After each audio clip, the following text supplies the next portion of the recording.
से चालू होने वाले स्पेशल पार्लियामेंट, तो उसमें तो कह रहे थे कि 1 नेशन 1 इलेक्शन और पता नहीं क्या क्या सारे सब्जेक्ट बताए थे, लेकिन एजेंडा में तो ऐसा कुछ है नहीं।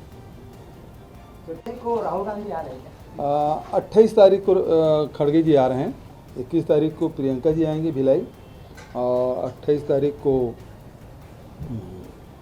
खड़गे साहब आएंगे, और राहुल जी का 25 संभावित था, वो थोड़ा सा कोई और कार्यक्रम आ गया तो थोड़ा सा आगे बढ़ेगा वो। उत्तर प्रदेश के उप मुख्यमंत्री आज छत्तीसगढ़ दौरे पर हैं। सरगुजा संभाग में वो केंद्र सरकार की योजनाओं का कितना असर पड़ेगा? अभी भारतीय जनता पार्टी के सारे नेता आ रहे हैं, केंद्रीय गृह मंत्री आ रहे हैं, वहाँ भीड़ नहीं हो रही है तो फिर बचत की बात छोड़ दीजिए। कल सावंत जी आए थे, कल और कोई आएंगे, लगातार अभी आना ही होगा। सर, भिलाई में एक युवक की हत्या हुई है, उस पर बीजेपी लगातार प्रदर्शन कर रही है और कह रही है कि पाकिस्तान मुर्दाबाद कहने पर जो है युवक की हत्या हो रही है। वो कह रहे हैं कि बीरनपुर जैसी स्थिति, ये इसको ज़बरदस्ती धार्मिक रंग देने की कोशिश कर रहे हैं। पिक्चर देख रहे थे, उसमें जो बातें हुई और उसमें एक युवक की हत्या हुई, दुर्भाग्यजनक है।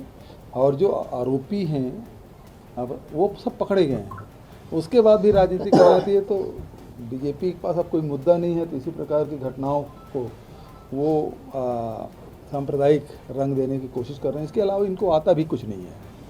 सर इसी में जो तीनों गुट हैं वो भी पहुंच रहे हैं, सरोज पांडे अलग पहुंच रही हैं, प्रेम प्रकाश पांडे अलग और वो अलग जो है। अब स्वार्थ के लिए सब इकट्ठा हो रहे हैं, अन्यथा तो कभी एक दूसरे का चेहरा देखना पसंद नहीं करते। ठीक है, थैंक यू। लगातार परिवर्तन की बैठक में खड़गे जी ने टीएससी को बयान करके कोई नाराजगी व्यक्त की कि इस तरह के बयान पार्टी में कांग्रेस। मैं भी मीडिया के माध्यम से मुझे पता चला, क्योंकि मैं उस कार्यक्रम के बाद बीच में आ गया था। कल ब्राह्मण समाज का सम्मेलन था बिलासपुर, तो पूरे कार्यक्रम में मैं नहीं था, बीच में छुट्टी लेके निकल आया था। और 2 एकड़ ज़मीन दिया गया ब्राह्मण समाज को, तो बड़ा सम्मेलन किया गया और उसमें मुझे आना हुआ। Sir parliament